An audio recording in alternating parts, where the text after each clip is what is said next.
बातमी आहे एबीपी माझाच्या यशस्वी पाठपुराव्याची। टेमघर धरणाच्या गळती प्रकरणी अक्षम्य कुचराई करणाऱ्या 10 अभियंत्यांचं निलंबन करण्यात आलंय। जलसंपदा मंत्री गिरीश महाजन यांनी हे आदेश दिलेत। टेमघर धरणाला होत असणारी गळती आणि त्यापासून निर्माण झालेल्या संभाव्य धोक्याची बातमी एबीपी माझानं लावून धरली होती आणि त्यानंतर या प्रकरणी झालेली ही सर्वात मोठी कारवाई आहे। टेमघरच्या गळती प्रकरणी प्रधान सचिवांच्या अध्यक्षतेखाली एक समिती नेमण्यात आली होती। यामध्ये 25 अभियंते दोषी ठरवण्यात आले होते। मात्र त्यातले 15 अभियंते सेवानिवृत्त झाल्यानं उर्वरित 10 अभियंत्यांचं निलंबन केलं गेलं आहे।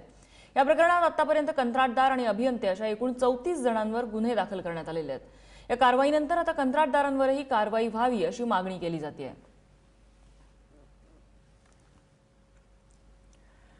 आणि जलसंपदा मंत्री गिरीश महाजन यांच्याशी आम्ही काही वेळापूर्वी संपर्क साधला। त्यांनी फोनवरून काय प्रतिक्रिया दिलेली आपण जाणून घेऊया।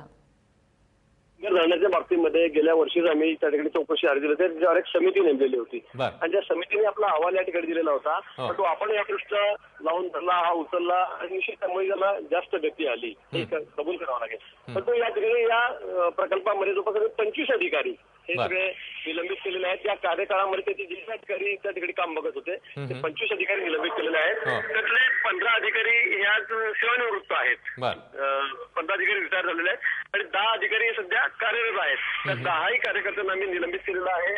25च्या 25 अधिकाऱ्यांची विभागीय चौकशी सुरू केलेली आहे। त्यांच्यावर आपण सगळे कलम मागच्या वेळेला सांगितलं 420 पासून जे सगळे गंभीर कलम आहेत ते सगळे आपण त्याच्यावर टाकलेले आहेत। फसवणुकीचा गुन्हा दाखल केला। 25 अधिकारी आहेत, 2 फर्म आहेत, श्रीनिवासन आणि प्रोग्रेसिव्ह अशा 2 त्या कंपनी आहेत। त्याचे 7 डायरेक्टर, 5 आणि 2 असे 7 डायरेक्टर आणि 25 अधिकारी अशा एकूण 32 लोकांवर आपण त्या ठिकाणी तात्काळ कारवाई केलेली आहे। कारवाई कधी होईल काय नाही, आता पोलिसांनी त्यांची कारवाई करायची आहे। आता आम्ही अधिकाऱ्यांना निलंबित केलेला आहे, गुन्हे दाखल केलेले आहेत। आता पोलीस त्या संदर्भामध्ये कारवाई करतील।